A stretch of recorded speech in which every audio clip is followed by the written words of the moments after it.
you know, either younger than us or, you know, passed and retired. So why not? You know, I want to challenge myself. The best always looking to fight the best and challenge themselves, you know, and why not, you know, challenge. Terence Crawford can't beat him, right? This is a money grab for Terence Crawford. It's just a situation where Terence Crawford is trying to fill up his bank account opposed to actually his legacy. But if you study Floyd closely, like I have, you will notice that he never wastes any steps while he's in the ring. Terence Crawford has reportedly accepted Floyd Mayweather's fight offer during a live interview with Stephen A. Smith. Crawford expresses that boxing, for him, is about pushing boundaries and embracing challenges regardless of their scale. He highlights that the best fighters should compete against each other, and he is prepared to rise to the occasion once more. With composed confidence, Crawford states clearly that facing Mayweather represents another opportunity to prove his worth and exceed all expectations. Businessman, because this is Terrence the businessman talking, right? They got to pay the cheddar to make it better, right? For sure, for sure. All money ain't good money, so you gotta know that. Okay, fair enough. I hate to use the word easy, but at times it did feel like you were, you know, having a really easy time out there. Were you expecting it to play out that way? Listen, it's never easy, you know. Stephen A. Smith has always been outspoken in his sports commentary, and boxing is no exception. When he praises Terence Crawford for becoming a champion in 4 different weight divisions, it goes beyond a simple compliment. It is a recognition of a rare achievement in modern boxing. In today's era, where fighters often hesitate to move between divisions due to the risks involved, Crawford's ability to excel in 4 distinct weight classes places him in a special category. Stephen A. emphasizes that this versatility and dominance firmly establish Crawford as one of the all-time great pound-for-pound fighters. This not only showcases his physical adaptability, but also highlights his technical skill, mental resilience, and relentless drive to challenge himself against tougher opponents. Terence Crawford is the best fighter on the planet. Pound for pound, he's that dude. In this 4-belt era, he is now the undisputed world champion. 3 times over, 140 pounds, 147, now 168 pounds, claiming all the belts. You don't see people doing that very often. Going up against a guy who was perceived as being bigger and stronger, Crawford was strong. Crawford was strong enough to fend him off, strong enough to make him respect his own power. He used his jab, he used his distance. He had poise in the ring, he wasn't rattled. He backed up and moved when necessary and kept us different. He exchanged enough to gain respect when necessary. It was a brilliant, brilliant, masterful fight on Terence Crawford's part. Roy Jones Jr., a legendary figure who understands what it takes to dominate across multiple divisions, has praised Crawford's brilliance in the ring. He highlights that in Crawford's fight against Canelo Alvarez, Crawford showcased the ability to draw from the arsenals of Floyd Mayweather and Eris Landila, 2 fighters who had challenged Canelo in different ways. According to Jones, this skill to observe, study, and then implement effective strategies sets Crawford apart. It proves he is not only a talented fighter, but also a keen student of the sport. What impressed Jones most was how Crawford didn't merely imitate these techniques, but adapted them into his own rhythm, making them more effective in live situations. This flexibility distinguishes him from many fighters who rely on a single style and struggle against top-tier opponents. As Canelo Alvarez has been a great fighter his whole career, people like Eris Landila gave you the blueprint on how to beat him. People like Floyd Mayweather also gave you the blueprint on how to beat him. But Bud is more fierce, more fearsome, and more angrier, and more meaner than both of those guys. So you know if they showed you the blueprint, Bud gonna go out there, take that blueprint, and do even more with it, which is what Bud did. So it was never a question in my mind whether Bud really was going to outbox me, just if he could take the punch. And right away he showed, bam, he could take the punch. So I knew from that point, if he just slow him down, which he did, he'd be okay. Then late in the fight, what other people still didn't see, late in the fight, Bud started hitting Canelo's body. One of those body shots, I think about the 7th or 8th round, hurt Canelo. I was like, whoa. Bud hit him in the right spot then. He got Canelo's respect with that too. So Bud fought a very, very awesome fight, fought a beautiful fight, very tactical. Very controlled. Yes, it was a beautiful fight for boxing. It was a beautiful fight. You know, Bud got hit with some shots. He did. He did. He got hit with some single shots going out. You know, he's going out and you know Canelo, if he has you trapped in the corner or along the ropes, it's typically 1 to 2 big shots. You know that if you've watched him. Yep. So you could tell Crawford, as he was going out, he knew the one shot was coming, and several times it landed. He even got hit with a 2-piece. I don't remember what round it was, uppercut right hand that Crawford took well. So when you started seeing him absorb the shots, if you're Team Crawford, you don't want him to take that shot. But if you started seeing that, now you know that, okay. And I think that's what gave Crawford the green light to stay there a little bit longer. He smiled about it. He smiled about it. Yeah. And sometimes that smile can be a lie. And sometimes that smile can mean what I think it meant for Crawford, which is, oh, that's not as bad as I thought it was. The prospect of Crawford stepping into the ring with Floyd Mayweather, even in an exhibition match, has ignited intense debate. Critics argue that such a fight could potentially undermine Crawford's legacy. They feel that instead of building on his historic achievements, like dismantling Errol Spence and outclassing Canelo, he would be seen as chasing financial gain rather than competitive glory. This view stems from Mayweather's recent focus on lucrative exhibition bouts rather than meaningful legacy fights. Analysts emphasize that Crawford has worked too hard to risk being perceived as someone who prioritizes money over his place in history. Conversely, others contend that Crawford's legacy is already firmly established, and if he chooses to face Mayweather, it would simply add another intriguing chapter to his career story. For Terence Crawford, it's just a situation where Terence Crawford is trying to fill up his bank account opposed to actually his legacy. This is what was being said, right? This is what people perceived. Terence Crawford was just attempting to cash out. When fans compare the careers of Mayweather and Crawford, the discussion becomes quite complex. Floyd's record includes victories over some of the sport's greatest names. However, critics often highlight the timing of those wins. Canelo was still young and relatively inexperienced when he faced Mayweather, and Pacquiao was injured during their highly anticipated 2015 fight. Additionally, Floyd's reluctance to grant rematches, especially with Pacquiao, left many fans with lingering doubts. In contrast, Crawford's dominance has come against opponents who were widely regarded as being at their peak when they faced him. This comparison sparks ongoing debates about whether Mayweather's perfection in the ring was purely a result of skill or also due to calculated timing and matchmaking strategies. Floyd Mayweather is still greater than Terence Crawford. We need to really talk about this now. A lot of you guys are putting Crawford a bit too high. If you want to say Crawford could beat Floyd, I'm more open to that conversation, but when you're lining up the careers, I'm going to say Floyd every time. While they're both 5 division, Bud has become 3-time undisputed, but he's only fought 10 world champions to Floyd's 25 world champions. You can't take away the 5 division, 3-time undisputed. In terms of accolades, yeah, he probably gets the nod over Floyd. I say their accolades are about relative, considering Floyd Mayweather won Fighter of the Decade as well. But when you get to the resumes, Pacquiao, Oscar, Canelo, Cotto, Mosley, Castillo, Marquez, Zab, Gotti, Hatton, and Corley. There's probably way more people that this guy just didn't name. And then when you get to Bud's resume, not saying it's just bad, but the only names that's really worth mentioning is going to be Spence and Canelo. It's not a knock on Bud. Bud was not able to make those fights early on in his career. But I got to tell you guys what it is. Bud's resume just doesn't line up with Floyd's. Take their top 20 wins. Bud don't even got 20 wins to really sit here and name. Floyd got a good 20-something plus. Bud probably got about 10 wins that we could really sit here and name. Floyd's still greater than Bud in my opinion. Tony Jeff, a respected boxing analyst, has highlighted that Floyd Mayweather's greatest weapon was not just his defense or speed, but his mindset. According to Jeff, Floyd's unwavering belief that he could defeat anyone is what made him truly formidable. Even in closely contested fights, Mayweather's supreme confidence and exceptional boxing IQ always gave him the advantage. His ability to read opponents, adapt within seconds, and remain calm under pressure set him apart from fighters who relied mainly on physical talent.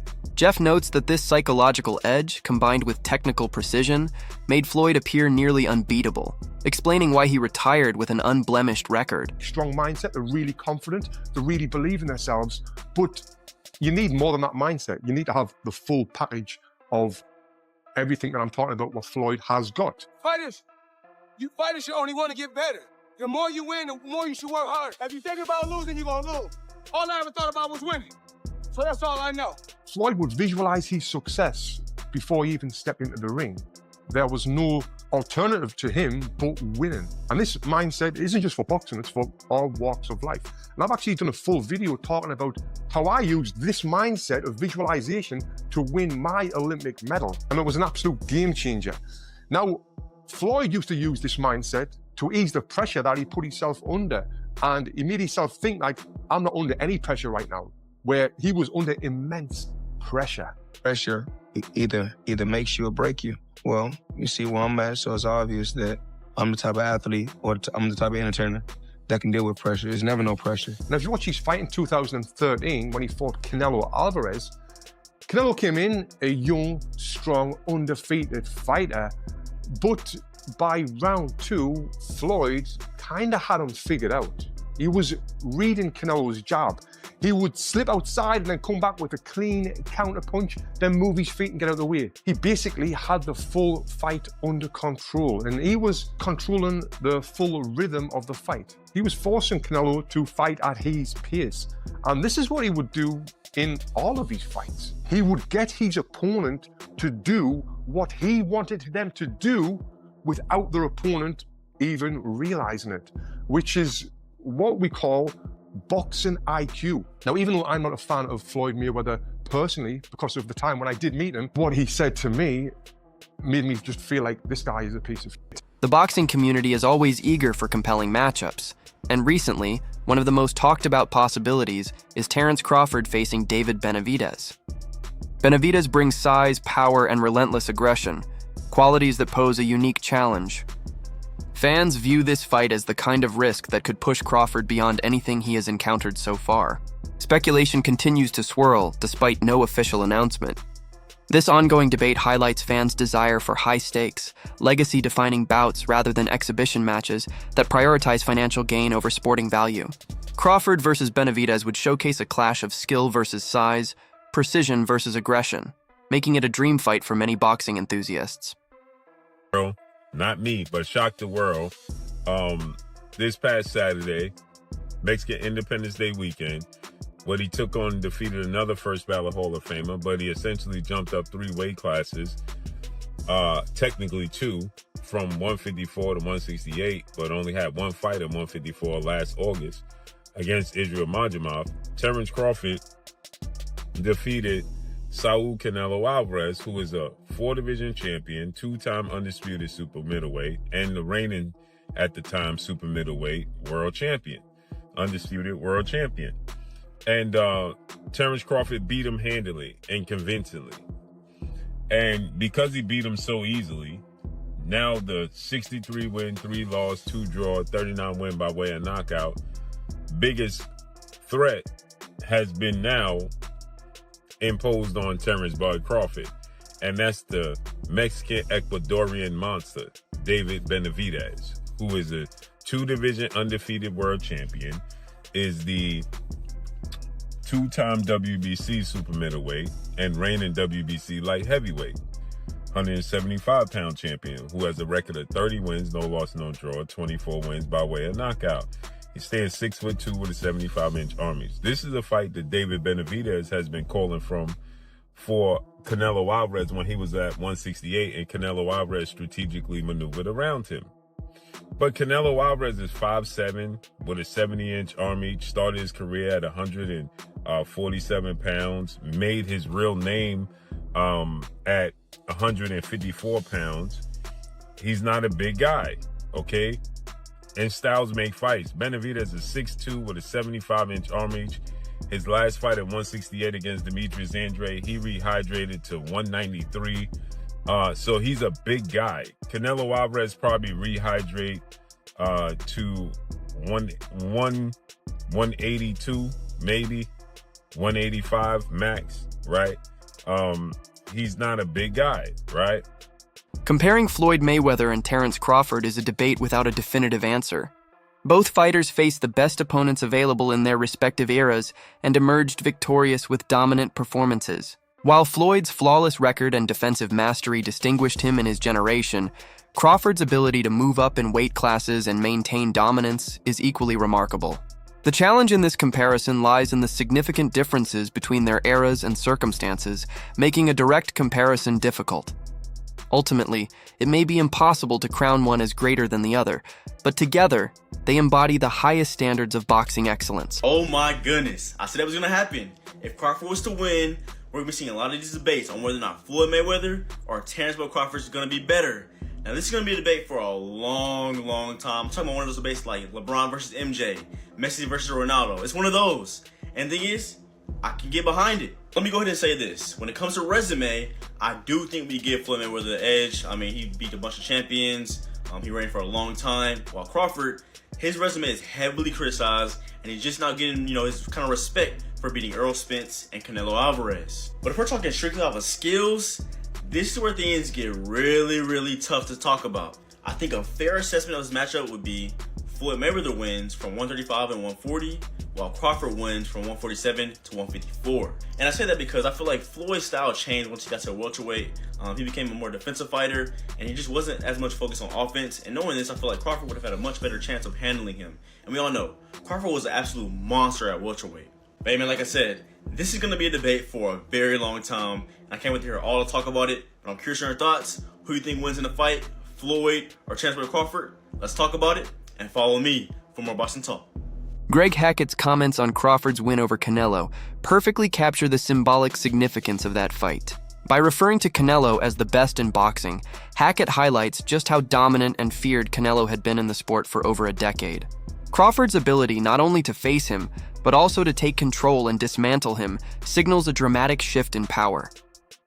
In Hackett's view, Crawford has now become the new predator in the waters, the fighter everyone fears, and the one reigning at the very top of the sport. This victory did more than just enhance his resume. It redefined boxing's landscape, marking Crawford as the man who dethroned the shark and became the hunter himself. Because you got to remember, Canelo is the guy right now in the sport that's supposed to be the man, big bad wolf. You beat him, you the wolf. Now it's like, you know what I mean? Like, all right, who else I'm gonna fight? You beat the shark, you beat the wolf. Right. Damn. Like, you know what I mean? Ain't no more ops out there. It's ops out there, but who gonna make them really want to get up? That's the shit gotta make sense. Like you said, you beat a shark, and then you beat a wolf. Yeah. But there's the monster. Yeah, there is, but that's like a real monster. Bro, that's to me it don't make sense. But that's really what a monster. Yo, is that proof? All right, we got the legendary Pape in the building. Legend. Chill, man. But what makes sense? Like, what makes the most sense? I know you said get a line of suits, Brooks Brothers. Yeah, get a line of suits. Get a line of suits, get your money, man. Yeah, go ahead and get the easy money, man. You ain't gotta sweat no more. What's up, boy? Not saying you ain't gotta work, you ain't gotta sweat. He's paved the career where he could sit down at a table and get this money. He could come out with a Terence Crawford series now, just doing whatever he like to do. People gonna watch it. Nobody, the fighting part, people don't understand what it's like to be a fighter. A lot of times fighters really don't be interested in certain fights. It's cause when a guy see himself up here and then fighting a guy down here, it don't interest him. So therefore, when he train, he not gonna really train. He gonna train, but he not gonna train. He not gonna listen. He gonna feel like his coach taking it too serious, and he's like, man, this ain't even that. Crawford's victory over Canelo Alvarez marked a career-defining moment that erased any remaining doubts about his greatness. Prior to this, his win against Errol Spence had already quieted many critics who questioned the caliber of his opponents. Against Spence, Crawford demonstrated his skill in controlling a fight from beginning to end. However, it was his decisive dismantling of Canelo, a fighter regarded as nearly untouchable, that truly secured his legacy. Analysts now widely agree that with these landmark victories, Crawford has settled any debate about his place among the greatest fighters of all time. His ability to outclass champions across multiple divisions stands as undeniable proof of his dominance. But I think there was enough action, and I think Crawford displayed his skill enough, even to someone with not the most trained eye, that they know they saw a very high-level athlete perform something at a very high level last night. I think he gained the sports world's attention last night and respect. He already did after Spence, but it went to another level in this fight. And I think even the fight itself, like just from a median level, But then the moments where they were having these exchanges, like kind of late in the fight, then people were like, all right, it was good. Then like, okay, I saw somebody like, they're squabbing. Like, this is a fight here. So I think it did. And Crawford closed the show. Yeah. In 10, 11, 12, he stood in there and landed some hard shots and rocked Canelo at the bell. He didn't. Well, James was talking about the great Floyd Mayweather. Floyd would go up on you 8-0 and then coast, and you might as well turn the fight off at midway through the ninth. Like, you know, he's not gonna. But Crawford didn't do that. That's it for today's video. Stay tuned for more. Until next time,